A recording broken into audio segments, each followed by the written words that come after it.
How's it going, guys? WIFFY here with the WIFFY Real podcast, man. Today, I have one of my favorite guests that I will ever have on this show, ladies and gentlemen. Before I introduce him, actually, I'm going to introduce him, but I'm going to give you the introduction that ChatGPT gave me for this mother scooter. It says, today's guest, Luke Unrein, Arizona's barbecue wizard and the flavor mastermind behind Saucy Luke's Craft Barbecue, serving up award-winning sauces, smoky meats, and a side of sass. Yeah, that's about right. That's about right. Dude, freaking ChatGPT got you, bro. Dude, me and ChatGPT be homies lately, bro. Bro. Show them what you did earlier, dude. Yeah. Oh, yeah. This is me and ChatGPT lately. Just chilling. But I use Grok. You got to use Grok, bro. Grok's way better. It's on X. Dude, Grok? Yeah, Grok. That's an AI thing, dude? Yeah. So ChatGPT, bro, that's, a thing of the past? Bro, you got to use Elon's, bro. Elon on X, he's got one called Grok, and it works really well. No way, dude. Yeah. I'm going to check it out, dude. I didn't even know that was a thing, dude. Dude, I'm a young whippersnapper, dude. But I feel sometimes I get behind on the times. You know what I mean? Yeah, and you're not skibbity. You're not getting too skibbity bus. Yeah. Yeah. Dude, thanks for being here, dude. Thanks for having me. I just want to tell the audience that you were one of the few people at the beginning that really encouraged me to start the podcast, dude. So I want to say thank you, dude, because you were a cheerleader for me during that time. I mean, you always have, because you and I, we've been tight, and I appreciate your friendship, dude. I genuinely mean that and say that. But when I just brought up the idea of the podcast, you're like, dude, keeping it real with WIFFY. Yeah. That was the name you told me to give it, dude. But I didn't. I just called it the WIFFY Real podcast, man. But you inspired it. And I remember you telling me, dude, when you started, I want to be the first guest. And so today, here you are, man. Here I am. I'm here. The first guest. I'm here to support, bro. Dude, any way I can. Dude, I appreciate it. And I know that this isn't going to be the last time, dude. We're going to have you on the lives, too, because you're just an awesome guy, dude. You'll bring us unique energy to the lives, dude. Yeah, so dude. Get a little saucy. Get a little saucy. Yes, sir. Dude, so one of the things that I really want to do on this podcast is just dig deep into people's stories, man, because I believe stories are inspirational for people, man. And so, dude, you're like a super unique dude, super unique guy, dude. From day one that I met you, I was like, man, that guy's so interesting. You have this thing about you, dude, that captivates people, man.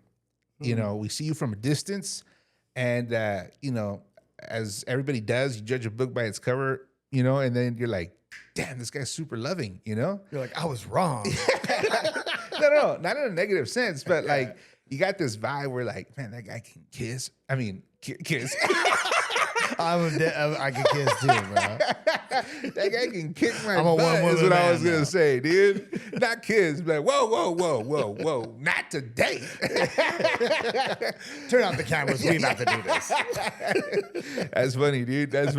But you're just a love-warming type of guy, dude. And with what you do, I've experienced it, dude. So I've gone and seen you in different places. I've had your product, so to speak, and man, just seeing you in action when you're out there with the people, it's true, it's genuine. And I think that's why people are drawn to you, man. You're just a super interesting guy, dude. So thanks. I'm excited to hear what has helped shape you into Saucy Luke, man. Saucy Luke. Yeah, man. Take it away, brother. Yeah, brother. So, I've always worked in the restaurant industry. I'm a hospitality guy, as you can see, like you were saying. I like taking care of people. I like putting smiles on people's faces. I'm definitely blessed to be able to do that now with my barbecue business, which has been nice. Yeah, dude. I mean, a little bit about me. Like I said, I worked every position in a restaurant. Hey, but before we get there, dude, I'm going to interject real quick, dude. Yeah. So, where did Luke grow up, man? Yeah, I grew up in Chino Hills, dude. Shout out Chino Hills, California. Represent, dude. The IE, the 909, bro. The IE. Yeah, so definitely a cool place to grow up. I was, 30 minutes from the beach, 30 minutes from the mountains. And so, I like to go to the beach, snowboard, surf. That was kind of like my things growing up. Went to Ayala High School. So shout out to the Bulldogs, dude. Graduated in 2000. Dude. Let me stop you there, dude. Yeah. I'm a bulldog too, brother. Yeah, dog. Yeah, you are. But not that bulldog. I'm a Calexico High School bulldog. Calexico. Yeah, Okay, yeah. right south of San Diego? Yeah, so it's east of San Diego, dude. Yeah. Is it? So it's 80 miles east of San Diego, in between San Diego and Yuma, Arizona, basically, dude. So like right there, smack in the middle. It's a border town to a much larger city on the other side called Mexicali. And I was basically born and raised there, dude. Nice. Yeah, dude. Yeah, I was born and raised out there, and then I moved out here in 2015 with the macaroni grill concept. So I came over here and I took over a store in Palm Valley and Goodyear. So I worked there for a little bit, but Hey, I want to hear those deets, man. But let's go back real quick. yeah. Let's put that low rider into low gear, dog. We'll get there. So you go to high school out there, dude. Tell me about the IE, dude. So I have this perception, because obviously I didn't grow up there, but I've been through it many a times, dude, because I have family that live in LA and stuff like that, dude. So I have this like perspective of the IE that there's really nice and then hood. Is that the case, or is it not the case? Or how is it out there, dude? Yeah, I would say it was pretty nice, but we lived in like a unique spot where it had like Los Serranos, which was kind of hoodie. It had Chino. I was in Chino Hills. So is Chino Hills like Chino nice? Hills is a little nicer. I would say it's a little nicer, yeah. But yeah, so I was in Chino Hills, and it's, like I said, 20 minutes from Orange County, 30 minutes from Huntington Beach. Dude. Yeah. Right on, dude. Hey, so real quick, before we move on, tell me about your high school experience, man. How were you in high school? Was like the persona of Saucy Luke already a thing, or had it not morphed yet? Or what's that word I'm looking for with the butterflies when they like become? Yeah, I don't know. I'm thinking blossomed. Yeah. It is possible. Metamorphosized. Yeah. The metamorphosis. Yeah, I don't know. I mean, I think like most people did, like I had my awkward years around 7th and 8th grade. Okay, so I went to elementary school at this place called Glenmead in Chino Hills, and then my brother's 2 years older than me. So everybody from Glenmead goes to Townsend. Well, my brother got in a fight with one of the teachers. Okay, so he had to get transferred to Canyon Hills. And then my parents didn't want me to go to Townsend because he got in a fight with one of the teachers. So I went to Townsend. I went to Canyon Hills. So all of my friends from elementary school went to Townsend. I went to Canyon Hills. And then, so I was like, I didn't know anyone over there. And those were, I would feel like my 7th and 8th grade. That's like your awkward years, dude. Right, You're just starting to figure it out. And then, so I was, figuring things out. And then once I went to 9th grade, I mean, I knew everyone from Townsend. I knew everyone from Canyon Hills. So I kind of already knew everyone in high school. So I was that worked in my favor where, yeah, you knew everybody. Yeah, I knew everybody. And then, I remember at a young age, I just knew how I wanted to be, and I wanted to be more confident. So I challenged myself in high school. I joined USB. I was in leadership. I, played some water polo, played some hockey. And, I was winter formal prince. So I loved high school, dude. Yeah, dude. I was Bro, winter formal prince, dog. Dude, seeing you now, I would have never guessed that. Yeah. No, Dude, think of me, dude. Little slender, dude. Frosty tips, bro. Dude, Zach Morris, bro. dude, Frosty Yeah, tips, dude. bro. Wearing Volcom and culture, dude. Going, Dude, yeah. Volcom counter, bro. Bro. If I went back in a time machine, I would know who you was, man. Dude, that's funny. That is really funny, man. You mentioned, it's funny because you mentioned two sports there, man, and you're in a nice neighborhood and in a nice school when they have water polo and hockey, dude. Like, Well, hockey was a club. Yeah, It wasn't like, it was a roller hockey, and it was a roller hockey club, but all the schools around had the roller hockey club too. So we played I didn't played even know roller what hockey. water polo was, bro, until I went to college, I think. Dude. Yeah, it's like hockey in the water, bro. Yeah, hockey in the water with Speedos, homie. Yeah. My friends were doing it. I wanted to get in shape, dude. And Dude, and did then you have that's some kinda how it tattoos in started. high school or no? You know, I got my first tattoo in high school as a senior. I went to Venice Beach I had like a certain spot where I like to go get my paraphernalia at in Venice Beach, and then the guy who ran the bong shop wasn't there, so I got a tattoo that day. That's what started it.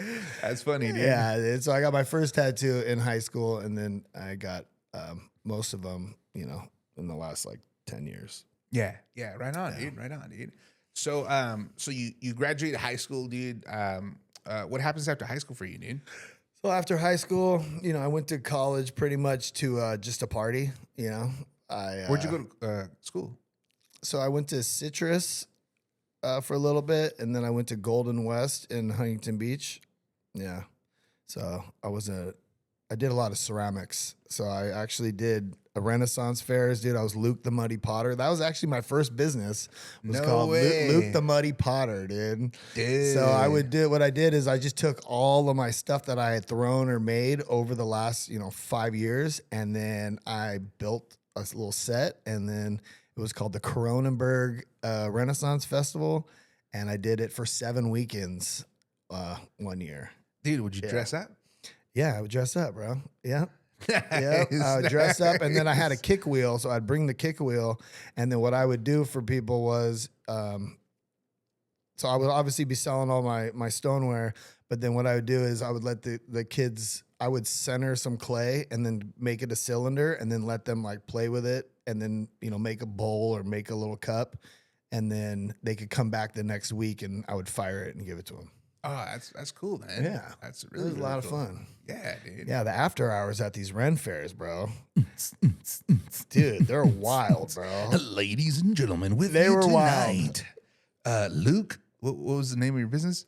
The Muddy Potter. The Money Potter. Yeah. So it was just my excuse to get drunk, put mud all over my body and face, and just act a fool out there. He's here to lay down that plane. Yeah.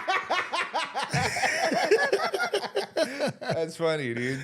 Yeah. Dude. So straight out of high school, it sounds like you already had the itch for entrepreneurship, man. Like you were starting your own business, or not really, or Yeah, well, my mom kind of, she kind of, I wouldn't say forced me into it, but she, got me rolling on it and then had me do it. So I did it for those 7 weekends. And then after that, wasn't sure what I was going to do. So I was actually going to join the military. no way, dude. Yeah, dude. I was going to join the military. I was like, I don't know what else to do. Like, I didn't do well in school. Like, I got through high school and I did, but I just didn't like going to school. I just was over it. I was like, I don't want to do this. I want to do something else. So I talked to my parents. I was like, hey, Dad, I think I'm gonna, go to the military. And he's like, yeah, it's not for you. And I was like, oh, all right, then I'm not going. Yeah. And then I started at a YMCA camp. So my dad is a sheriff, and he was in the City of Industry, and he ran this, it was called SANE. It was like Students at, I don't know what the acronym was for, but it was a after school program for at-risk youth. And what they would do every year is they would take people up to Big Bear, and they would to a YMCA camp, and then they would stay up there for the week. And he asked me if I wanted to do it. And I was like, yeah, I'll give it a try. So I went up there and applied for the job, and I got the job, and then it was for the whole summer. So I ended up staying up there for 3 summers. Nice, dude. Yeah, it was awesome, dude. It was definitely a time in my life where I learned a lot about myself. We ran all the programs, from the nature programs to the camps, I took kids on overnighters. I got trained in leave no trace ethics. I hiked Mount Whitney. I did a 2-week hike up to Mount Whitney, learning, leave no trace ethics and just different stuff like that, so I can get certified to take kids on overnighters. And I ran the nature program. So Good. did a lot of cooking there too. So that we would have, groups of 200 coming in. So, part of it was I ran the nature program, and then every other day I had to help with the cooking. So I would start cooking too. And then we staffed from, we did international staffing. So people from Singapore, Russia, Poland, Ukraine, Estonia, they all came, and then, they got a visa for the summer, and then they would work over there. So Up in Big Bear, up dude. in Big Bear. So shout out to the YMCA, dude. Yeah. So Dude, right on, dude. Yeah. Did you have any summer flings with some cute international Yeah, girls, bro. dude? yeah, always. But but so my whole thing was like I was considered the social director because, okay, let's be real. While I'm up there, they gave me room. It's a room and board and food. Like, what do you do with the rest of your money? Weed and alcohol, bro. What else, dude? It's for alcohol and drugs. Like, what else are you gonna spend money on? Maybe going snowboarding, going on little, So that was 3 years. 3 years. 3 dude. years. So we do the summer at during the camp, and then the winters we would teach snowboarding over at Bear Mountain and Snow Summit.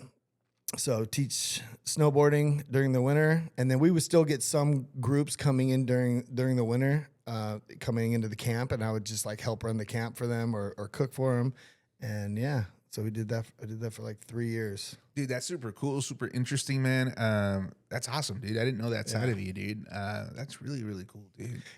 And it was what was cool about it too is like you had so much freedom like right out of high school. I mean, it was like 1 year out of high school, maybe 2 years out of high school, that you really learn a lot about yourself, and you're put in situations where you're taking care of kids, so you're being responsible, but then also you are leading campfires in front of sometimes 200 people, like doing the skits, coming out of your shell. You're being a role model for these kids as well. And I really enjoyed that part of it, being the role model for the kids. And it was just like a really good time in my life. Yeah, that's cool, man. That's really, really cool. Did you ever see anything like weird up there, dude, in the woods or anything like that? Or Nah, we'd have, there was sometimes like some spooky stuff happening, dude. We'd have bears. Bears would come in all the time. Yeah. We'd have bears come in. Anything like paranormal, dude, or no? No, nothing really paranormal. One time, so after the end of the summer, we would take a bus up to Whistler. So we'd take it up the one all the way up through the Avenue of the Giants, up to Whistler, British Columbia. And one time we stopped at Humboldt, and this one's pretty wild because I fell asleep in the tent, woke up in the morning to something like rustling in the tent. And when I opened my eyes, I slept with my tent open. No way, dude. Yeah. Like not even the screen? Yeah, because it was like so nice outside. Dude. Okay. Bro, a skunk was inside my tent, and I had to play possum. I just laid there like I was still sleeping, and I'm not kidding you. It stepped over my head. No. I saw the belly of the skunk. When I looked at it over my eyes. Yeah, bro, it was wild. And then it came in and it went outside, and I shut it, and I woke up my friend. I'm like, dude, a skunk was just in here. I saw the underbelly of the skunk. I'm so glad I kept cool. That's crazy, dude. Yeah, that was Imagine? pretty crazy. It would have just sprayed your face. Oops. I know. That's crazy, dude. Yeah, so that was my YMCA days, and then after that,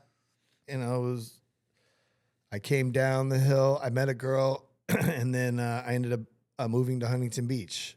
Dude, tell me about Huntington Beach, dude. Just like your craziest experience while living in Huntington Beach.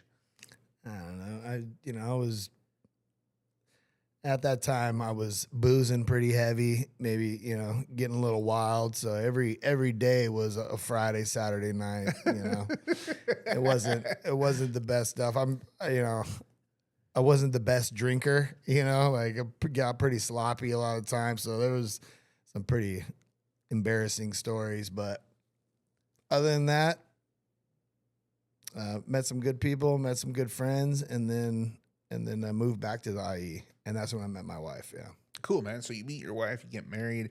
From previous conversations, I know that you guys didn't move here right away. And by here I mean Arizona, right? So you guys are still living out there, dude. So let's move on to like the part where you move out here, dude. So what prompted that? What led you out here? Yeah, so I was trying to get a job with BNSF Railroad. So I was like, my buddy ran the railroad, like hiring from what I thought, Mike, Chabonneau. So anyways, dude, so I, boom, boom, boom. It's like, hey, bro, they're going to have to take a hair follicle test. So I like stopped doing any drugs. I was like, bro, they got to do this hair follicle test. So I stayed clean off everything for like, that year. And then I interviewed for it like a couple times and I didn't get the job. And I'm like, bro. Anyways, I kind of built a resentment against him because he's like, I don't know, man. I was like, bro, I thought you're the one that you told me that you were going to be able to hire me. Anyways, I didn't get the job, but it was a blessing in disguise because as soon as I didn't get that job, which obviously my family we were banking on, it was like 120 to 140,000 a year. Dude, I was running restaurants. I was working at a Famous Dave's at the time and the Lazy Dog. Dude, Famous Dave's.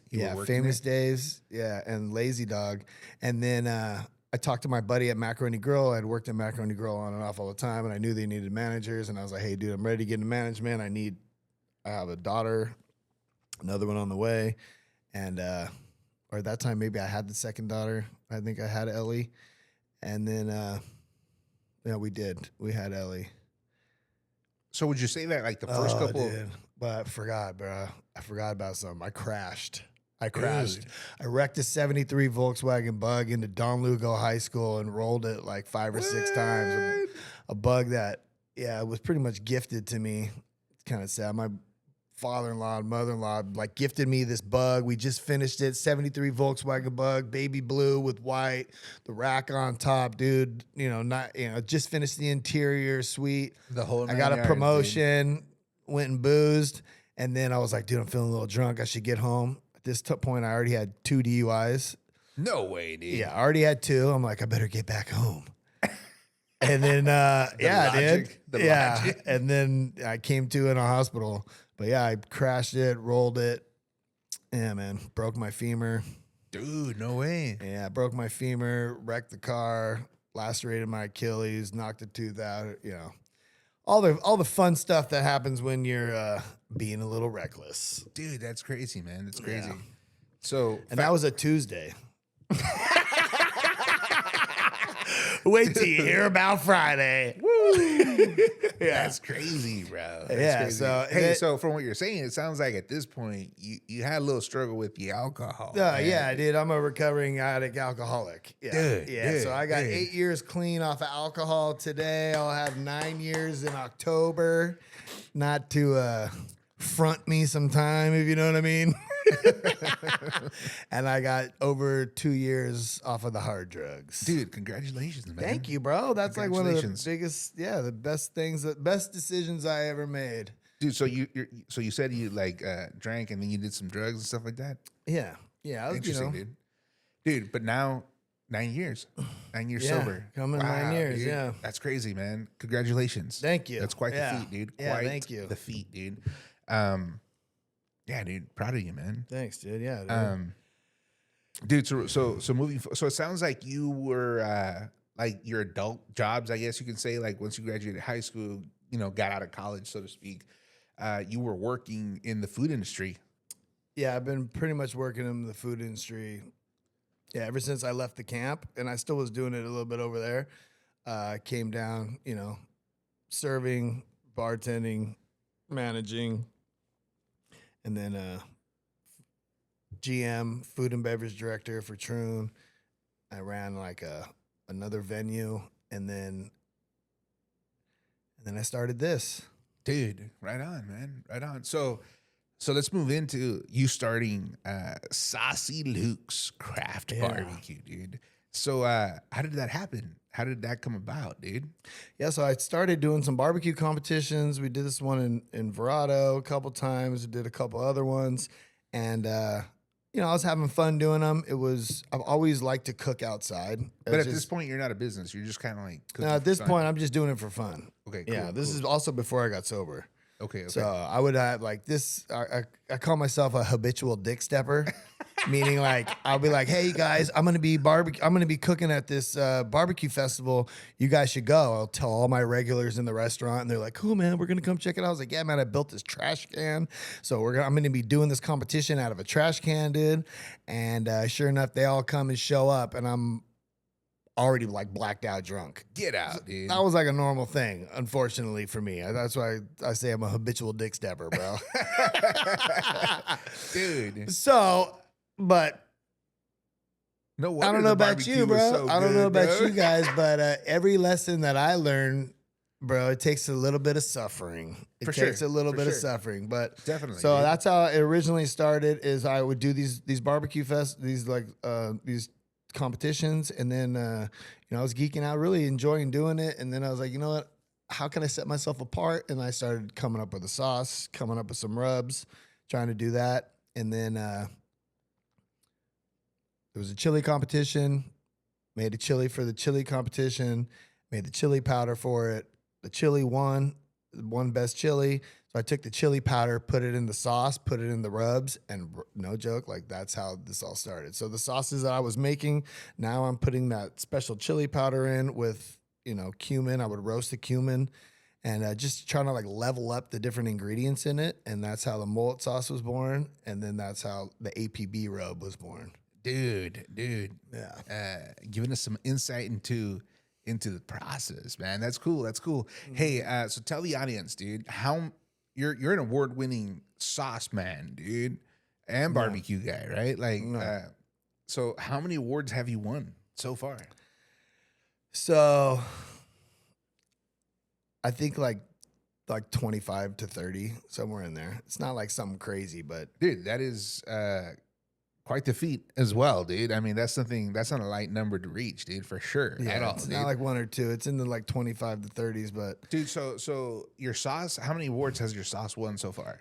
25. 25. So meaning like when I tell people it's a 25-time award winning, that means it like made it to the podium, or like I walked, or it won 25 times. So whether it was on the ribs, it was on the chicken, I won People's Choice that year. If I won best this, best that. If the sauce was in it, then it gotta win. So there's 25 times. Dude, so at this point you're dabbling, you're going out to these competitions, you're concocting your own sauces, so to speak, and they're coming they're coming about, they're coming to be out of like pure just experimental situations. Cool, man. So if I understand correctly, at this point you're not so much going into becoming like a barbecue guy as much as you are creating your sauces, bottling your sauces, and selling that as a product. Is that how your business started, or tell us? Yeah, so actually like 6 months into my sobriety, I went to meet up with some buddies. They were all meeting up in Laughlin. Okay, at this time I was making this sauce, and my buddy's uncle, they just got back through the barbecue belt. They went on this tour. It was like a 2-week tour. They checked out all these different barbecue places. He came back. He was talking about it. He's like, I heard about your sauce. I was like, yeah. So we were cooking a brisket on a Traeger, and I brought like 2 different variations of the mullet sauce. And I caught him at some point in the day, like that night. He was like sipping on something, and I was like, hey, what are you sipping on? He's like, bro, it's that sauce. And when he did that, for something happened into me, and I was like, I'm gonna bottle it. Like, this guy just went through all the spots. I knew it was good. I've tried everybody's stuff, dude. I like barbecues. I was trying to get this distinct flavor, this distinct thickness. I don't like liquid smoke, so there's no liquid smoke in any of my sauces, so you can actually taste the meats. And I was looking for this liquid pepper glaze sauce that was, sweet, that had a little late heat on it. And he was sipping on it, and he was just like, man, I just went to all these different places. This stuff is really good, Luke. And that's when I decided, I was like, you know what, dude? I'm going to bottle it. So decided I was going to bottle it, and then I was like, what do I name it? What do I call it? My buddies called it the mullet sauce because it's sweet in the front, little heat down the back. It was just like a joke. And I was like, fuck it, run it. Yeah, let's do it. So that's how the mullet sauce was born. And then, I was working. I was a food and beverage director for Troon for a while, running golf course, like the country clubs at golf courses. And as soon as I don't Oh, even lock what? my iPhone, bro. Dude, they're listening in, dude. Yeah. So as soon as I Funny, stopped dude. working with them, I started bottling it, doing the farmers markets. I went straight into it. So I like left that job on like a Tuesday, and then I was in a market on Thursday. Dude, that's crazy, man. And then since then, it's just kind of morphed and grown into now like a full blown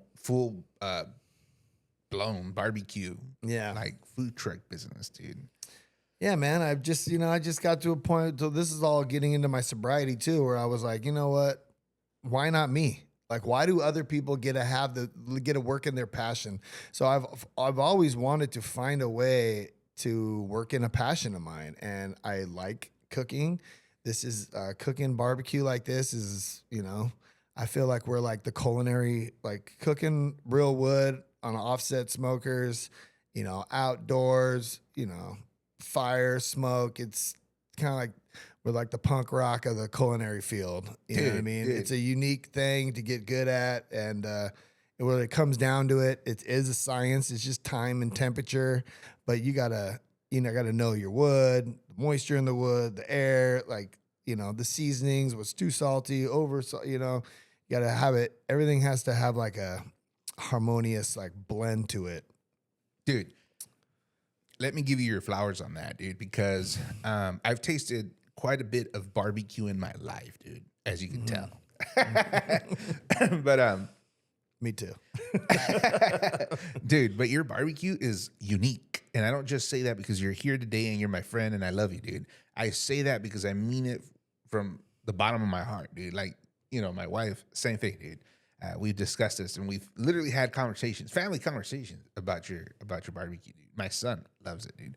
But all that to say, dude, that like it's freaking amazing, dude. The moment it touches your mouth. Yeah, it's good. Let's take a quick break here. I just want to thank my sponsor, Saucy Luke, for this video. Nah, I'm kidding, dude. Take my money. People are like, dude, you're stroking this guy. No, I'm kidding. But all that to say, dude, that I genuinely mean that, dude. Like your barbecue is unique. It's very good, and I think that's why you've gained the following that you have, and the popularity, dude. Your sauces are incredible too. My wife, I think she found out about your sauces before I did, dude. So she's like, dude, we got to buy, Saucy Luke's blondie. The blondie is the dirty blonde. the dirty blonde, dude. That's the one that my wife liked, and then she, gave me a little taste, and I was like, dude, put that sucker on my eggs like ketchup, bro. Yeah, it's good. But anyways, but I also want to give you flowers in another sense, and that's in your hustle, dude. Because I've seen, I guess your transition from when you started to today, and just for the people watching us, man, I just want to say, man, if you've ever considered starting a business, in and of itself is hard. Mm-hmm. From zero. Starting from zero is hard. Let alone starting a food business from zero. And in your case, dude, you're doing barbecue. That's 3 times the work that it would take for any other food or type of business, And trust me, I've done the food business. I've owned a food truck, and I can tell you, I did hot dogs, and I was exhausted by the end of the day. I can only imagine you, the work you have to do. You start cooking, I'm sure, days before and working before for like an event. But I see you. I remember thinking to myself, like, man, this guy's out there, dude. And I would see you out there in the summer, dude, in the Arizona summer heat, in the dude. parking lot, bro. Dude, 116 in the parking lot, like at 3 p.m., dude. I was like, wow, this guy is hungry, dude. He wants to get it, And so I just want to give you flowers because people just sometimes see the success, but they don't see the hard work behind the success. They don't see the sweat drops, bro, that you've the dehydrations, dude. Trust me, dude. My wife got dehydrated one time when she was helping me on my food truck, dude. It wasn't a food truck yet. We were on a trailer, dude. We were outside doing an event. Hot dogs, bro. She almost collapsed. I had to turn around and grab her and put her in the truck, turn on the AC. On Mother's Day, my wife did help me with the moms and mimosas, and she almost went down. Dude. On Mother's Day, God bless her soul, dude. Dude, Yeah. so for all the viewers out there, if you're watching, we live in Arizona, and the summers here are brutal, man. The summers here are brutal, but this guy Saucy Luke, man. We out here in the sun, Dude, bro. from day one, and not Yeah. just one event or two events, like he's out there hustling, dude. And I just want to like, give you your flowers because it shows your work ethic, it shows your determination, it shows that you're hungry and you want to go get it, dude. And not only that, dude, but one of the things from my perspective that I've received from you as an outsider is definitely motivation, but that's not the word I'm looking for. Maybe like exhortation, dude. I like you've exhorted me. I don't even know if I'm using that word correctly, but like you've motivated me, I guess, in a way to just continue doing my own thing, dude, because I see your hustle. And then not only do I see your hustle, but I see how you start combining your creativity into your business. And like your business is you. We were discussing this the other day where your brand is, you are the brand, and we'll talk about a little bit about that as we go on today. But yeah, man, I just want to give you flowers, and I want to tell the audience, man, this guy's success has not come just because he's a cool dude, which he is, but it's because of your work ethic, man. And for anybody out there who wants the finer things in life, man, or you just want to get ahead, dude, it takes work. It takes work. It's not an easy thing. It's not a overnight thing, baby. It takes a lot of work, man, a lot of sweat, a lot of tears, man. So, anyways, Thank you. You know what? I appreciate that. And, I know before I started this, dude, I worked hard. I am a hard worker. yes, Okay. And I worked hard for a lot of people. Okay. Right. And so when I decided to do my own thing, you can work, I can personally work way harder for myself and my family. Some of the times I'm not making any money, but I'm out there and I'm keeping this train going, dude. I had this thing in my head. It was like, dude, no plan B. I'm not going to stop until it's successful. Whether it takes 4 years, 6 years, 7 years, 10 years, I'm not going to stop until it's successful. Dude, even last summer was challenging for me. I would say last year I made some of the best money I had made up until, this year, but I wasn't very good with the money. So come summertime, bro, like, dude, I was hanging alarms for my buddy's alarm company 3 days during the summer, Monday, Tuesday, Wednesday, shopping Thursday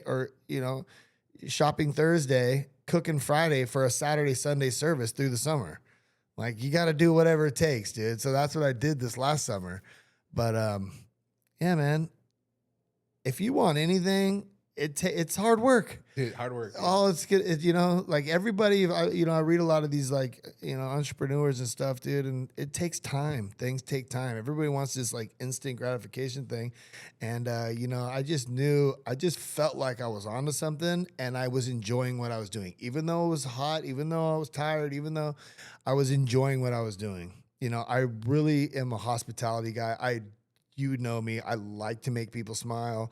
I like to, Bring joy. I like to bring joy to people, dude. So, that's why I tell people it's like barbecue is my love language. I like you to try my food, and I get a serious amount of joy when people enjoy my food.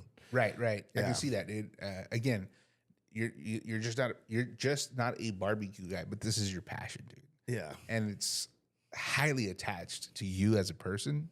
So that's your brand, dude. You. And I just want to touch on that a little bit, dude. For the audience watching, make sure you guys follow this guy. Tell him your tags real quick, dude, for your social media. Dude. So you can go to saucylukes.com and that's where you can pick up all the sauces and rubs and stuff. You can see where I'm at. And then, but Saucy Luke's Craft BBQ on Instagram and Facebook. Right on, Mostly dude. Instagram is where I do most of my marketing is through Yeah, Instagram. right on, dude. Yeah. Check this guy out, man, because like I love, dude, your designs. I like the vibe that you're giving your business. I like I love the logos, dude. So when I go eat your barbecue, I'm not just eating great food, but I'm also enjoying the vibe, dude. Yeah. Like the vibe makes me want to eat more food. Yeah. You know what I'm saying? Yeah, that was the one thing too. Is like it has to be fun. Like, dude, if it just can't be too serious. Yeah. I was like, you guys, we're cooking barbecue, dude. It's like it's not bougie. Yeah, Like it's yeah. barbecue. And what is barbecue? You're usually hanging out with friends outside, eating barbecue outside. So, I like music, so I play live music. I have like either musicians come and play, or I always have music playing when I'm doing it. It just helps the vibe and the energy. And then, my products, like the branding on my products are just, kind of fun. They're not too too serious. Obviously, I got a sauce called the mullet sauce. I got a sauce called the dirty blonde, and I got a sauce called smoking buffalo. Yeah. So And the logos are tight. yeah, there's a tie, my little sleepy little buffalo. But yeah, so Hey, so how many followers do you have overall on your social media platforms, you would say, dude? I think overall it's like, 15 to 20, but it's like 11,000 on Instagram, or 10,300 right now. Dude, that's incredible, dude. Yeah, just hit 10K. Thank you guys. Thank you, guys. Yeah. Dude, so real quick, let's segue into a huge accomplishment that you had the beginning of 2025, dude. So I remember you saying right before the year ended, dude, I'm gonna do this awesome thing, and that awesome thing was this West Valley barbecue fest, dude. Yeah. I'm sure I'm not saying the name correctly, but dude, right. tell us about that. But before you do, I just want to tell the audience, man, you guys that are watching, like, this guy again. Not only has he started his business from zero and grown it to what it is today, but he continues to dream and envision other things to help expand and grow his business and his reach. He's like, dude, I'm going to do a barbecue fest, and it's going to be the biggest one in the West Valley. And he did it. I did tell you that. Dude, you guys had like freaking 5,000 people show up. Yeah. And not only did they show up, but they had to pay to get in and pay inside for food. Dude, to get people to do that, man, wow. Well, Wow. I knew I wanted to deliver to them an experience that it's just not out there right now. So, I'm blessed enough to be friends with, all the barbecue guys in Arizona. So we had like 20 different barbecue vendors. I had like 30 people competing in a rib competition. We had pig races. We had great bands there. We had Urban Life there. We had the Hourglass Cats, Ricky Harris. And then we had my daughter goes to School of Rock off of Dysart in Goodyear. So I got the kids group to come out. They like opened us off. Saddle Mountain Brewery did the beer. So, I mean, you got good barbecue, good music. You got some entertainment. You got stuff for the kids. There was like face painting. There's, pony rides, all this stuff for the kids to do. So I was, creating this family affair and with pig races, and it went to a good cause. So this year was the Foothill Food Bank. Next year, it's going to be on January 10th. So I put it together with PS I Love AZ. That's Peyton with PS I Love AZ. So she's my partner in the festival. And this year is going to be huge. I got some pretty cool stuff happening this year. Right on, dude. I'm excited, dude. I'm excited, and we'll be promoting it here on the pod for you, dude, for sure. And on our social medias and stuff, dude. I had a blast, dude. I went with my family, and I went to obviously go to support you, man. And my wife wanted to go and have your food for sure. And I remember getting there, dude, and I was just like blown away, dude. Like I couldn't find parking. I had to park like 3 blocks away. I had to walk, dude. And when I got to the gate, I saw people. Like a huge line. I saw people in there, dude. I saw you doing your thing, and I was just so happy for you, dude. Yeah, and thanks, dude. You expressed that to me while you were there. Yeah, so yeah. I appreciate you. I genuinely mean that, dude. I was just so like, wow, my buddy did it. Like he did it. Thanks. And I was happy for you, dude. And yeah, dude. Part of this whole thing too, especially with like entrepreneurship or just doing, is like coming up with an idea and then going for it, dude. A lot of the times people will come up with an idea or like come up with a festival and just never start it. We got the date, bro. I started moving things in the right direction, and I was like, dude, we're going to do it. It's going to happen. So as we get closer to the date, putting all the pieces together, and then, say a little prayer and go for it. But, I have really good relationships with a lot of people. I'm definitely blessed to have a lot of really good relationships. Everybody that was there, every vendor that was there, I have a personal relationship with. So that's another thing too that helped with the vibe for the place. Like everybody in the rib competition, I personally knew. All the bands I personally knew. Saddle Mountain Brewery, I do collabs with Saddle Mountain Brewery. All the barbecue vendors, I know all them.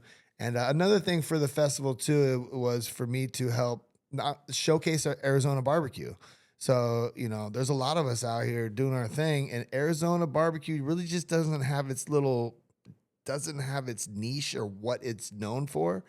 And I wanted to bring everybody together you know, I just kind of experienced in the barbecue field around here, it's just not as supportive. So I was like, you know what, dude, what can I do to bring everyone together? So I put together this festival, and yeah, it was a blast, dude. I mean, every vendor that came sold out by 8:30. So it, you Get know, out, dude. Everybody sold out. they sold out by 8:30. Yeah, I believe that, dude, with the number of people that were there. Dude. Yeah, it was from 4 to 10, and by 8:30, everyone was sold out of food. Good. Dude, I know that we made... Which is hard for the festival goers, because I'm like, sorry guys, you should have came earlier. But Right. it was hard to gauge the first one, because they're like, hey, how much food should I bring? I was like, dude, try to do around this number.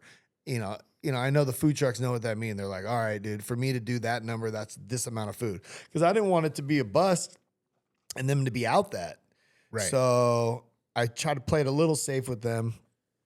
And then yeah, and but then now it was- you're and then it was established, dude, smashed. for next year, man. Yeah, Tell dude. them to bring it. Now Tell this them to next bring year it. is going to be great, dude. We're going to have some really good key sponsors to really help take it to the next level. So that'll help with the stage. Have a nice stage, dude. Have great bands. Have, you know, really good sound. You know, and then you know, get some other people involved so it could become their thing too. So it's not just, you know, me and Peyton's thing. It's like getting everybody involved and then getting the community in there. And it's about having fun with your family, eating good food, listening to good music, drinking some good beer, and like, you know, having a night, dude. Forgetting about all the bull crap and like just like have fun that night. Right, for sure, dude. Dude, I'm looking forward to it, dude.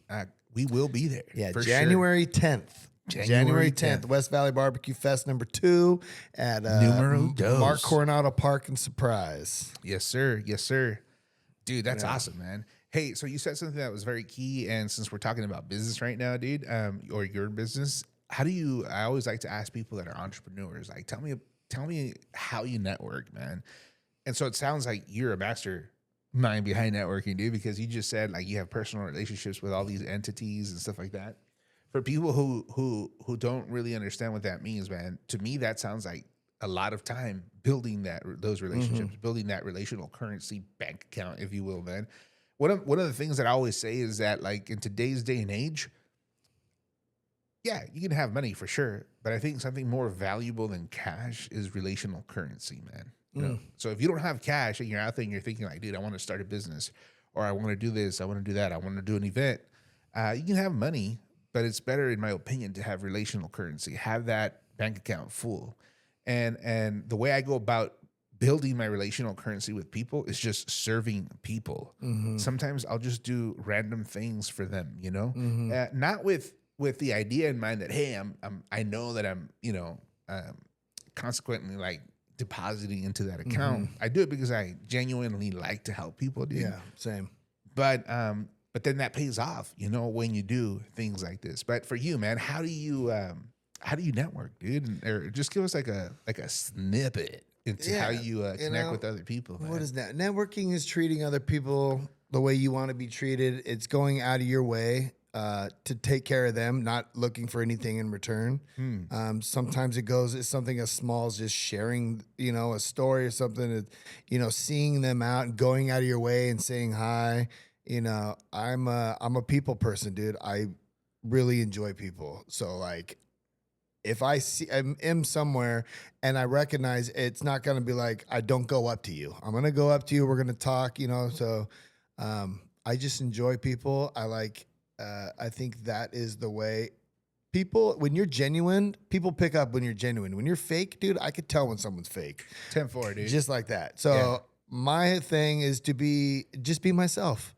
Just be myself, be genuine, authentic, and you know, I'm not a taker. I'm more of a giver. Oh, me too, bro. Yeah. So I'm more of a giver, dude. I just am. I like taking care of. Like I said, I'm a hospitality guy, dude. Yeah, definitely not a taker, dude. I'm definitely a giver. You can ask my wife.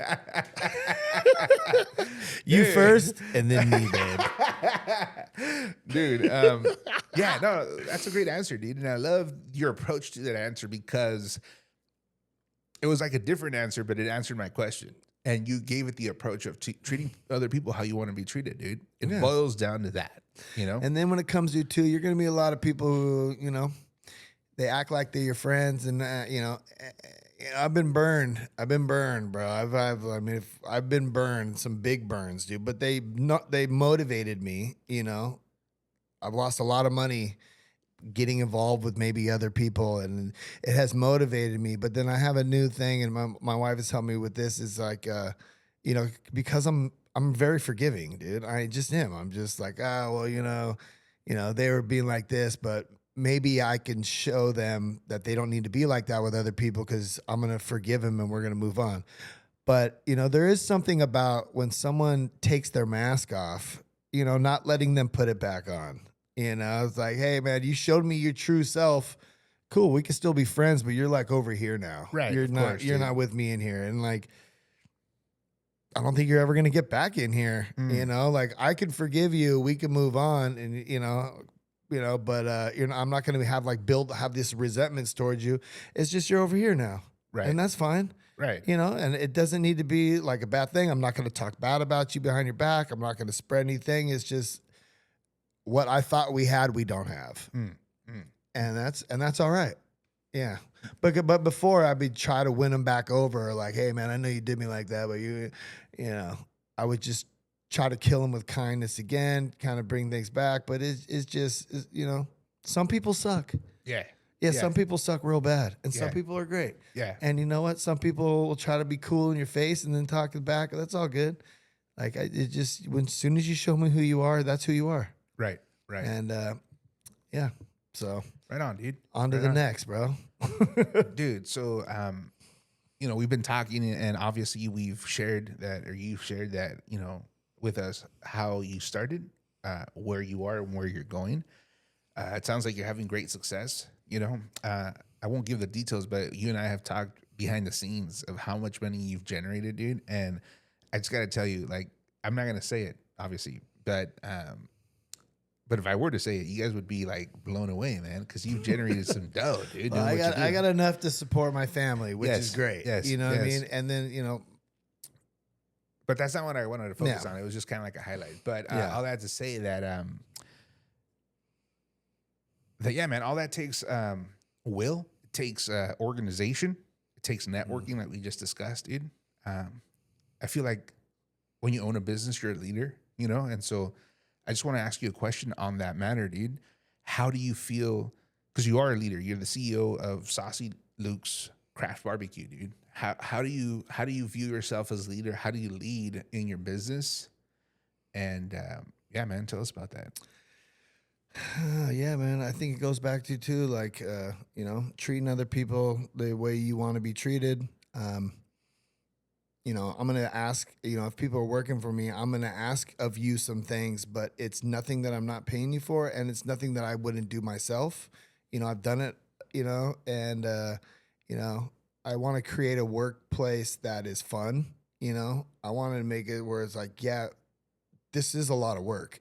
Anybody that works with me, they're like, damn, bro, this is a lot of work. I'm like, I know, but we can have fun in what we do. Like, I always tell people, like, when I'm on my way to a pop-up, like, I got my staff in the car, and I'm like, now it's time for the fun part. Like, we just spent 2 days cooking for this, all this prep going into it. We got everything loaded, and now it's time for the fun part. And I just want to let you know, because my joy is serving the people, so that's what I like to do. So that's the hard part's done. We already spent all these hours, loading this fire up, getting this meat done. And now we get to do the fun part. So I try to create that atmosphere with everybody else so that they can, have fun with it. And you know what? It's Saucy Luke's. It's not like, we're here to have fun, and get a little saucy. It's like a little racy, a little raunchy, a little fun, bro. like, oh, that's just Saucy, and it lets my staff kind of do that too. I mean, if you see a lot of my pop-ups, I serve with a bear hat on, and everyone's like, oh, why do you wear the bear hat? And I'm like, well, the way the bear hat started is I found a bear hat at a thrift store one time, and I was like, you know what? I'm just gonna wear it because I'm going to show people that I can get a little silly, and so that you come out of your comfort zone just a little bit. You know what I mean? You're like, dude, maybe I should be a little, this guy's wearing a freaking bear hat around, and then it turned into Wild Coat. Shout out to Wild Coat, dude. They actually just got a deal on Shark Tank. So they've been sending me bear hats after they saw that I wore a bear hat. They like reached out to me, or I reached out to them, and then they've been sending me bear hats. So I wear the bear hat. And what's fun with the bear hat is, it's when I got the bear hat on, dude. I always tell people when you see me with the bear hat on, dude, it's feeding time. All right? Yeah. And, I'm out here with a bear hat on, having fun with it. It lets other people come out of their comfort zone a little bit, and they get a little saucy. And then it just creates this vibe and this energy, which is what I really enjoy. I enjoy when people are like joking with me back. They like come back for it. They love it. It's just a lot of fun. So Yeah, for sure, dude. Hey, real quick, tell us about the bear hat, dude. How did that idea come about, dude? Yeah, so I found one at a thrift store out here. Dude, you put on a bear hat from a thrift store? Yeah, bro. What are you talking about, dude? Shoot, I didn't even wash it. So I wore a bear hat, a couple times, and then I just was having fun with it, and then I would just keep wearing it, and then I got that one from Wild Coat, dude. And as soon as I got that one on, it's baller, dude. It's dope. So I put that one on, and then it just stuck, So, dude, Wild Coat? Wild Coat. Yeah, Wild Coat. They were actually, like I said, on Shark Tank. They got a deal with Robert. So they do. So do they do like other animal hats or just that? Yeah, they do a lot of them. They got the tiger, they got wolves, they got pandas, you guys go check them out. They got full coats for like the winter, and then they got the hoods. Yeah, and then even in the jackets, the arms can come off. You can wear it how you want, but dude, yeah. I need to get one, dude. You need to get one, bro. What do you see on me, dude? I know you're gonna say freaking panda, dude. I wasn't gonna say panda, bro. I say bear, bro. They got the black bear, they got the grizzly bear, dude. They got the polar bear, dude. They got wolves, dude. The wolves ones are hard. I've been wanting to do the wolf one, and then the buffalo. I want the buffalo one too. Dude, I can see the buffalo because of your buffalo size. Yeah, dude. so I want to get the buffalo what one about too. Like a lion? Do they have a lion? They do not have a lion. They have a tiger, but they do not have the lion. Yeah, I don't want to give off tiger vibes, dude. Yeah. I guess like a bear. I guess I could do a panda, dude. All bummed about it, dude. I guess I could do the panda. You were gonna say panda, huh? Like, easy player. Nothing wrong with the bear. Shoot. But yeah, so that's why I wear it, dude. It's kind of become my thing. I enjoy doing it. I'm gonna do. Sponsored by Wild Coat. Wild Yeah, Coat. go check them out, dude. They're awesome, dude. Great people up there. And that's another thing too, is like when you start doing this thing, you meet a lot of people in a lot of different businesses, and then you'll realize the people that are like you, that you vibe with, that it's organic. It doesn't, it's if it takes a lot of work for us to be friends, I'm just not putting that much energy into it. Right, you got a lot going on. I got a family. I got, a 13-year-old, 11-year-old wife, family. Like, if I'm hanging out, it just needs to be chill. I don't want to have to try too hard. But then also with other people and other businesses, if it's, I can get a read on when people are trying to like use me for my Instagram, or they're going to try to use me for. I'm sorry, dude. I'm sorry. Nah, I'm kidding. Yeah, kind of like this.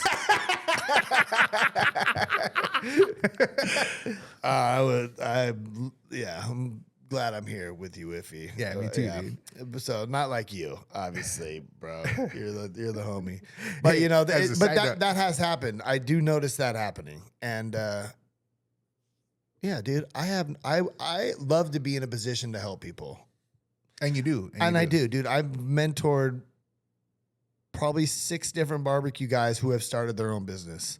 One of them is actually my buddy Santiago, who's at Avalon Smokehouse. And actually next week, so he started his business in Catalina. And Catalina is starting a barbecue festival. And they're barging me over with my smoker to Catalina next weekend to start the Catalina barbecue mixer. Dude, what an incredible opportunity, dude.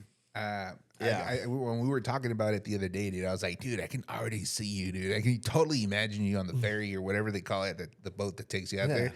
Like you, your wife, and your kids, and your freaking smoky. Dude. Yeah. Oh, dude, this barbecue thing, I try to tell people, dude, sometimes I just, with the opportunities I get, I pinch myself because it's like this barbecue journey it's really given me a lot, dude. I mean, it's great. I mean, I trip out on it all the time. I mean, honestly, so tomorrow I'm doing an awards dinner for the West Valley Mavericks, doing filet mignons, reverse seared filet mignons and spatchcock half chickens, like, at the venue, Right. so that's pretty sweet. Pretty dope, dude. Yeah, and then I got another catering the next day, and then I go to Catalina, and then I do a 2-day festival in Norco, California, the 31st and the 1st, and then I come back, and then that's when we're going to debut the trailer, the food trailer that we almost finished, and then I want to be at the ribbon cutting. Yeah, bro, I'm gonna have a black ribbon, then that red ribbon, bro, black on black, dog, black on black. So, and then I come back and I got there's this guy named Johan. He runs this thing called the Exceptional Vibe, and it's going to be a 3-chef competition. So that's another thing I've decided to do this year. I was like, you know what? When opportunities come my way, I'm a believer in Jesus Christ. And I believe that if I have the courage to get to the door that he puts in front of me, that I need to have the courage to open it because I'm not going in alone. He's coming in with me. So that has helped me with just, coming out of my shell. Like I said, I'm doing a 3-chef challenge. So it's me and 2 other chefs. We're feeding 100 people. I have to make 100 dishes of an elevated barbecue dish. And it's nerve-wracking a little bit, but it's challenging, but it's those are the things that help you get better. Yeah, they just do. They help you get better. And, who knows what's going to come from it. This whole thing, there's been a lot of things I've done that, I'm doing it out of pocket. I'm not going to make any money, but who knows what the plan is, dude. There's a guy who's been looking out for me for a long time. And if I have the courage to walk into these opportunities that come in front of me, I don't need to necessarily think I'm either going to monetize on them or think exactly what it's for. I just have to have the courage to go in and give it my all, and it's been working out for me. Dude, that's really, really cool, dude. I was talking to a buddy of mine recently, and I was just kind of airing out some of the things that I've aired out with you recently as well. And I remember he just told me, like, dude, do you believe in God? And I was like, kind of question is that? He obviously knows that I do believe in God. And I was like, yeah. Like I answered kind of weirded out because I was like, where's he going with that? Why don't you trust him then? Yeah, he was like, do you really believe in God, dude? And I was like, yeah. He's like, well, then you're in plan. If you believe in God, then no matter what's happening, what's gonna happen, whether it looks like you would like it to or not, you're in plan because you believe in God and you believe that He's taking care of you. And I was like, dude, that stuck with me, dude. So now when I'm thinking through things, I'm like, I'm in plan, dude. I'm in plan. And I can totally see that in your life, dude. So, hey, let's really quick segue into that, dude. So one of the questions I ask my guests, and for you, obviously, I'm not going to do the preface, but I preface it with like, hey, you totally don't have to answer this question because it's a personal question. But with you, I know the answer already, but I'm still going to ask, dude. So like, do you believe in God, bro? And if so, just give us a snippet of like how He's, what He's done in your life recently, and maybe how you incorporate that into your business, dude. Yeah, I definitely believe in God. My Lord and Savior is Jesus Christ. Hoorah. Hoorah, Jesus Christ, dude. I got my I Love Jesus socks on today, bro. Dude. I'm digging it, Shout it from the socks. Wearing the apparel. Yeah, man. Yeah. So, I grew up Catholic. So God has always been in my life.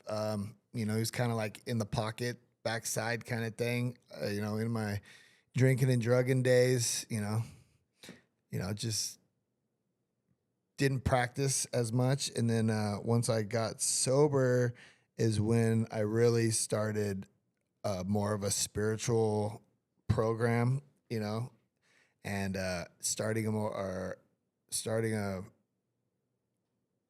a relationship Mm. You know, that's what it really came down to, was a relationship. And then I was lucky enough to, you know, I'm in AA. Cool. Cool. So in AA, it's a faith-based program, you know, and it's admitting the like who you are, and admitting that you got character defects, and that there's a God out there that is not you. You are not him. It's someone else, and then that he can help you if you're willing to get rigorously honest and put some things. I call them putting them in front of the cross, dude. Like, Mm. you know, I would say step 1, 2, and 3 is I can't, he can, and I'm gonna let him, because a lot of the time is like we admit that what we're doing, and we admit there is a God, and then if we actually really do believe in him, bro, we got to ask him for help and believe that he's gonna help us. So, but it's just like anything else, dude. It's a muscle that gets stronger the stronger your relationship goes, and you know, I just think once I like accepted that I saw it more in my life, like a lot more in my life. You know, where before, you know, I was just heavy into my stuff, and you know, and then once I, you know, put it down and relied more on him, and it worked on that spiritual relationship, that I saw it even more. So it became undeniable for me that he's got my back, and that, you know, I got help. I'm not alone, and that he wants me to thrive. He doesn't want me to live in fear. He doesn't want me to be insecure. He wants me to thrive. He's got like Right good on. plans for me, and not bad plans, dude. It's Dude. all good stuff. Amen, dude. And again, I just want to tell the audience, I want to share something with the audience. No details, of course, but just kind of like some of the things that I've seen you go through recently, dude.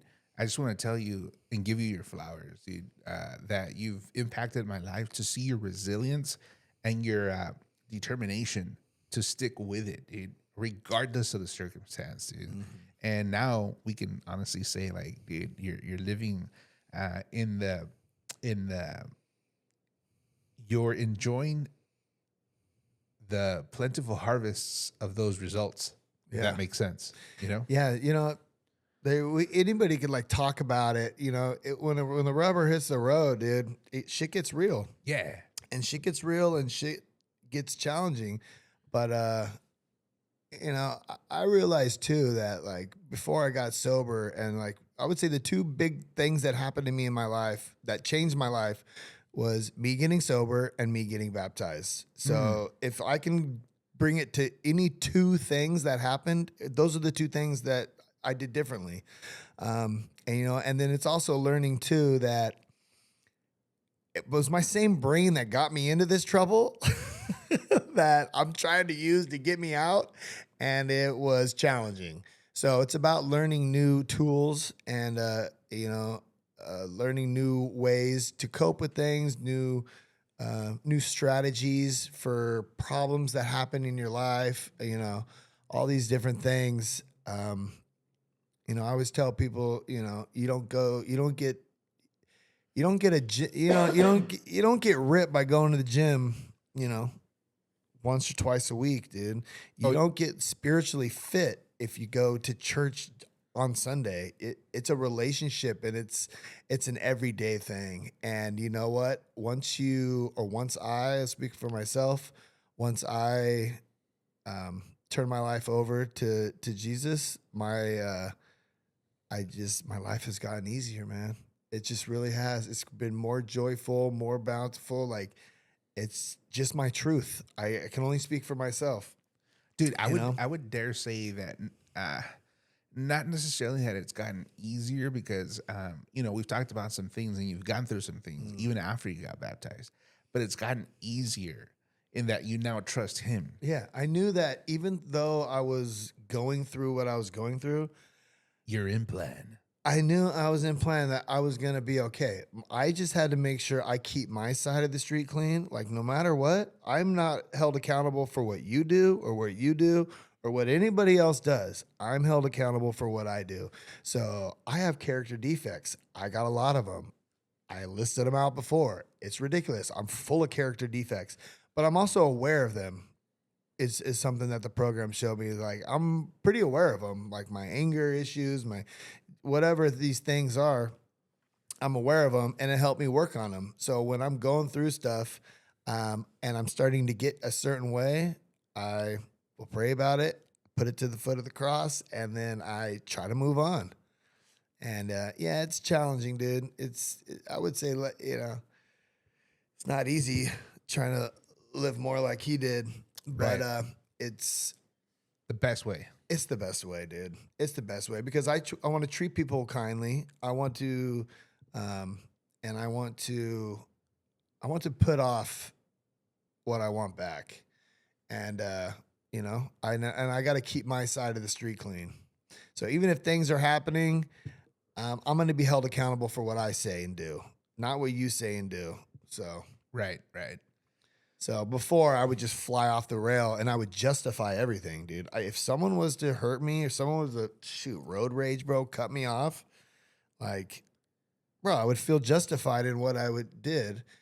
Now it's like, it's pretty funny. Like someone like cuts me off. I'm like, yeah, no big deal, bro. Like, Right. old me, no joke.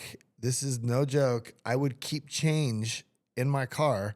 So if I got into road rage, I would Nah. pepper your car, damage your vehicle. You were that guy, dude? Yeah, bro. Wow.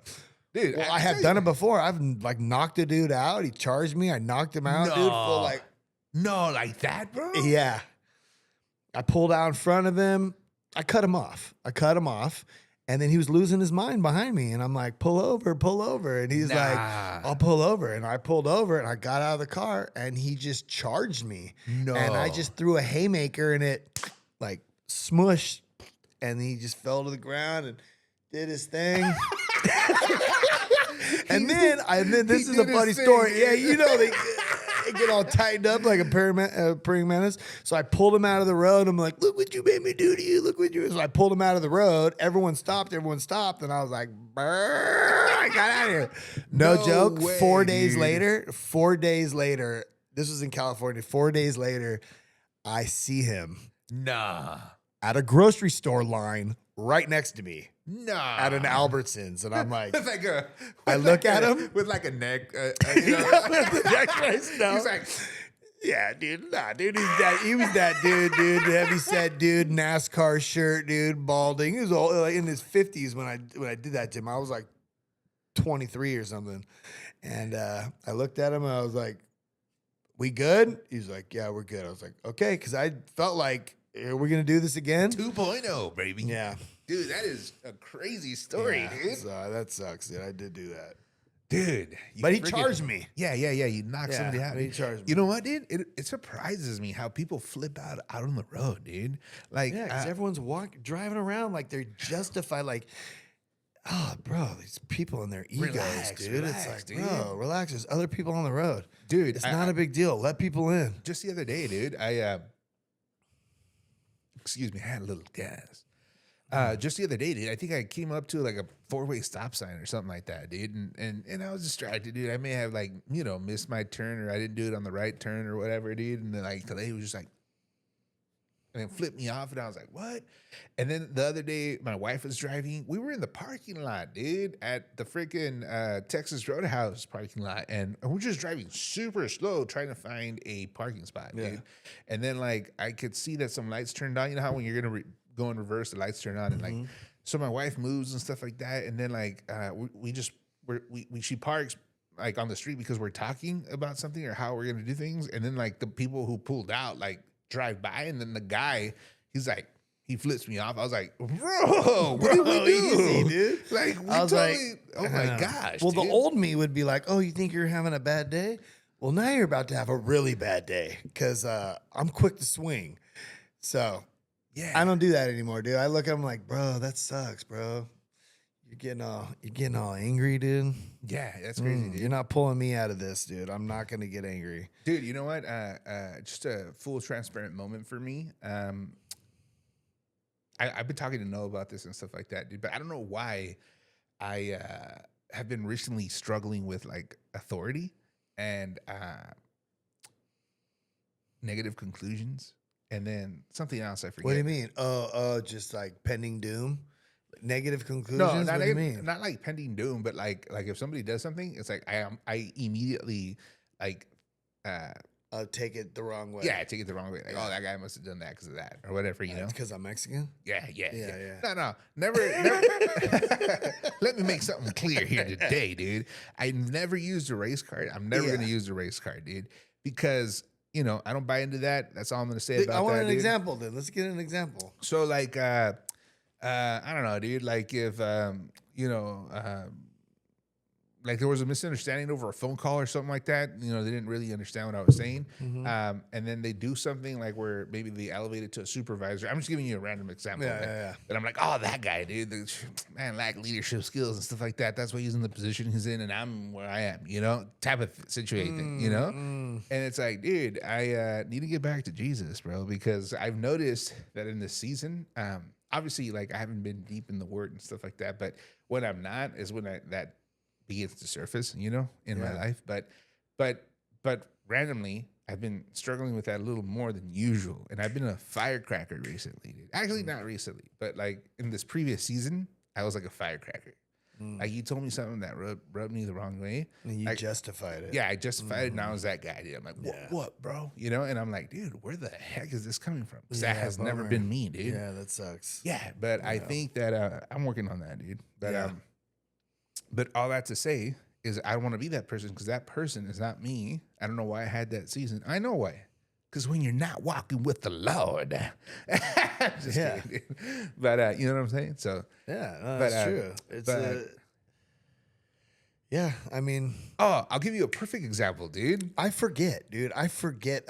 Sometimes I'll wake up in the morning. I'll go all day without. I'll just be in my ego and just thinking about what I need to get done, and I'll forget about a lot of stuff happening. So a technique that I do that helps me is I wake up right when I wake up in the morning. I get straight on my knees and I pray right in the morning because now I'm like taking the prayer to the day. And it puts me back on the beam like right in the morning. So I start the conversation, talk about gratitude, talk about things I'm thankful for, ask for some things. Not really I ask for them, but like talk about them, you know, and then, you know, say a prayer and then, you know, so it's like my morning meditation, I guess, and then start my day. For sure. But it's taken me a while to get into this routine. Yeah. You know, and honestly, there's days I miss it, and then I don't even think about it. I'm like, wow, I'm, you know, I want to get better at thinking about it in the morning, not just getting up and going, because it takes me a moment, and it really helps me. I do it because it helps me. Right. It helps me, dude. Right, and that's the way to go about that, dude. Like 1,000% for sure, dude. Let's just say I haven't been doing that, but finding a moment to just, I think like what you said. Especially in the morning, like that's a good place to start. You just like you say, you take it to the cross, man. You lay it at the feet, dude. You know. But I'll give you a quick. It's like you take a prayer to the day instead of like your day to the prayer. Of course, you know what I mean. Yes, it's just a different way of going about it. Man, look at you getting all theologian up in here, dog. Sheesh. Reverend I'm only Luke. saying it because it works for me, dude. I don't always, you know, I've tried a lot of different things. That's the one that works for me. Dude, so my wife is texting me right now links to Amazon with like different clocks. Because in the different interviews we've been doing, dude, I think I've been going over or under. So we need to put a clock up in this studio, dude. I think it's good that you just have like an organic conversation, and then when it's teetering off, it just goes down. Are you trying to stay right on an hour? Yeah, you know what? Not for the interviews necessarily, but for the lives, yes. For the lives, yes, for sure. For the lives, what? I want to stay at an hour. Yeah, you want to stay at an hour. Yeah, on the for live. sure. Yeah. And for those of you guys watching us, man, if you've watched this far, thank you so much for watching. I just want to kind of give you guys a little tour of the WIFFY Real podcast. So Tuesdays, we'll be releasing interviews with people, and we're going to be talking about their stories and stuff like that. It'll be awesome. I love a good story, man. But not only that, I love like digging into people's lives, you know, because I find it interesting. I always find something that impacts me, man, you know, and little snippets, as I like to say, dude, of wisdom, dude. So if you like that, tune in, guys, on Tuesdays.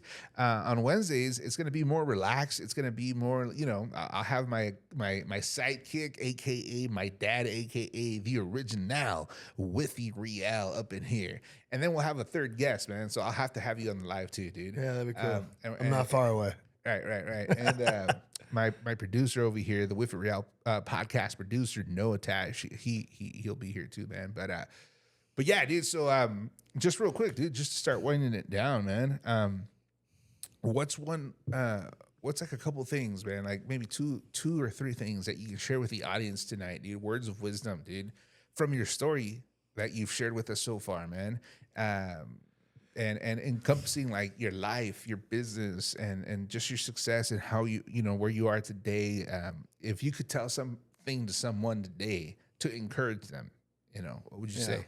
Yeah, I would say anything that's worth a damn is hard. So get good at doing hard shit. That's really what it comes down to. Get good at doing hard shit.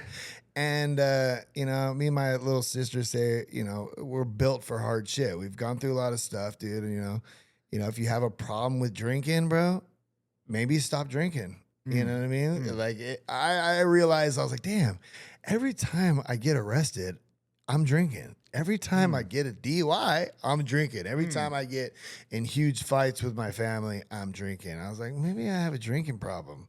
I'm like, nah, I don't think I have a drinking problem, but let me go. I'm going to go to AA and give it a shot. And my life got immensely better. So, yeah, luckily I haven't gone back to that. But, get good at doing hard stuff, dude. If you really want something, don't stop until you get it.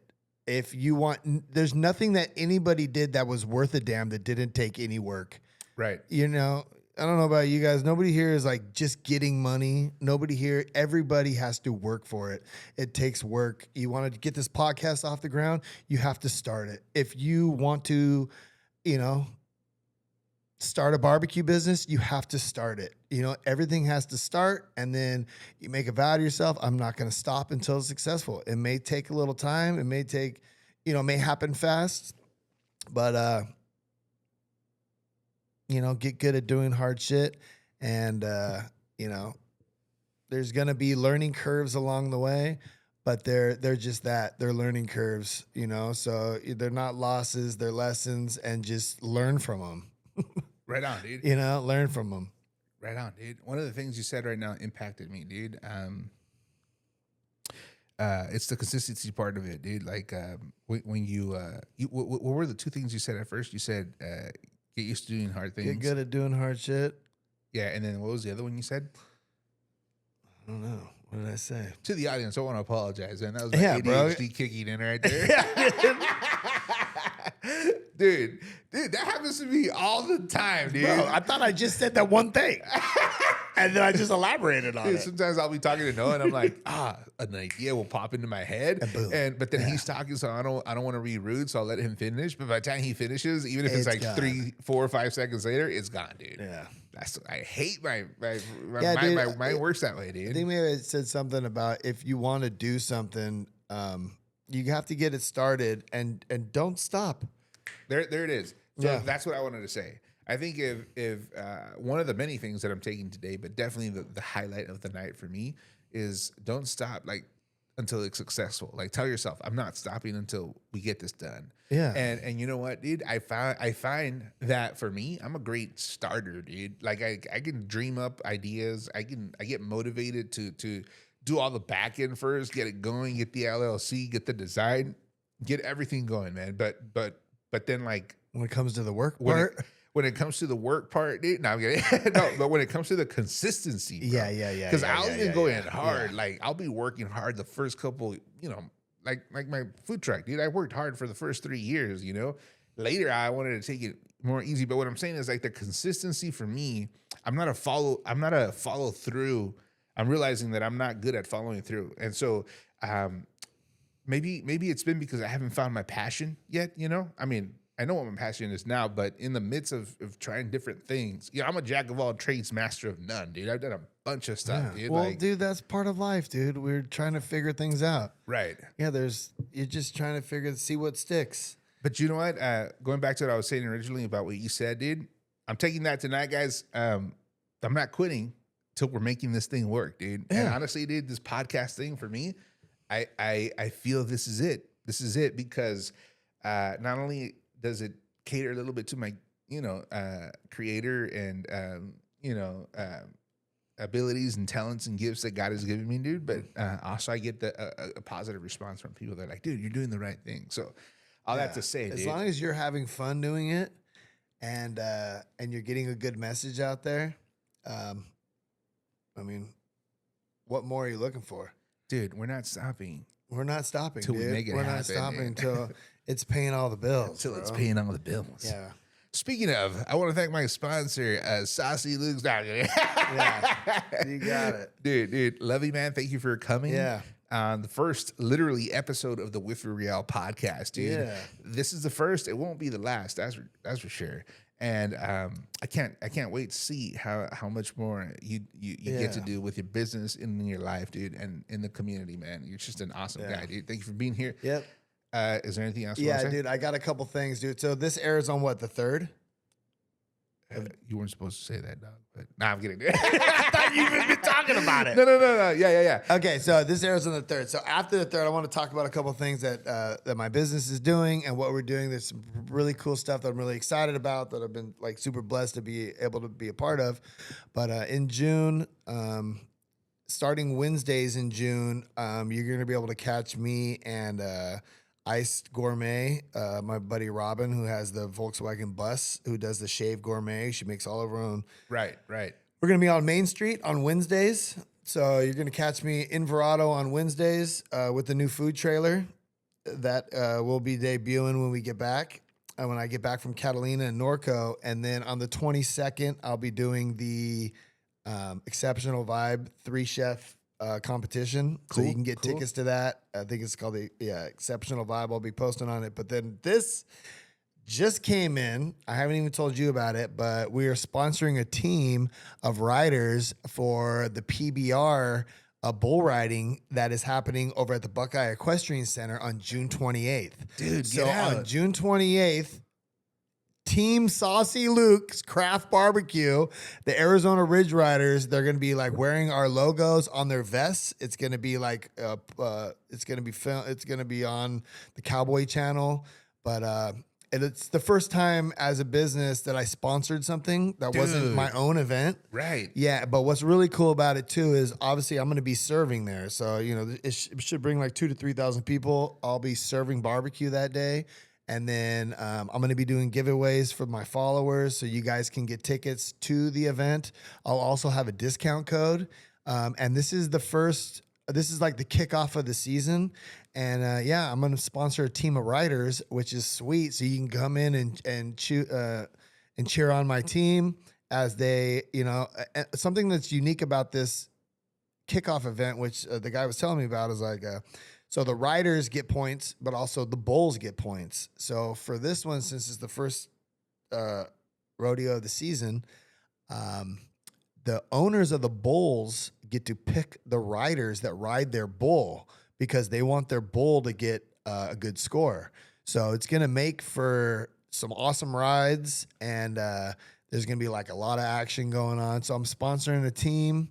It's going to be, the Saucy Luke Bull Riders that day. Dude. So super excited about that. And then it's at the Buckeye Equestrian Center. And I just, I've just been really excited to be working with them because they hold a lot of rodeos over there. I cook barbecue and, it's a lot of big energy and excitement at these rodeos. If you guys have ever been, dude, from the the bull, they call them, like the clowns, but they call them something else now. They call them bullfighters. They call them bullfighters. No way. And then they do rolling around and they like shoot the balloons and stuff, and just a lot of fun stuff at the rodeo. And I'm just kind of looking forward to my partnership with the Buckeye Equestrian Center and PBR. And man, I'm gonna have a team. And it's going to be a blast. So that's on June 28th at the Buckeye Equestrian Center. Gates open at 6, and then they start riding at 8. So Dude, that is so yeah, freaking dope, dude. I'll have a discount code on my site. Obviously, I'll do some marketing for it so you guys can get a discounted ticket for the event, and you can come in and root on our riders. Dude, that's so cool, man. We'll probably have to have you on the live before that happens. Dude. So Yeah, just promote that'd it, be dude. great.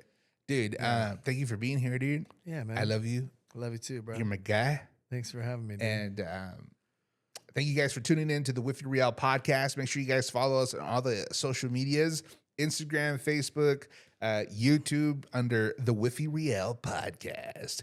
Hoorah, baby.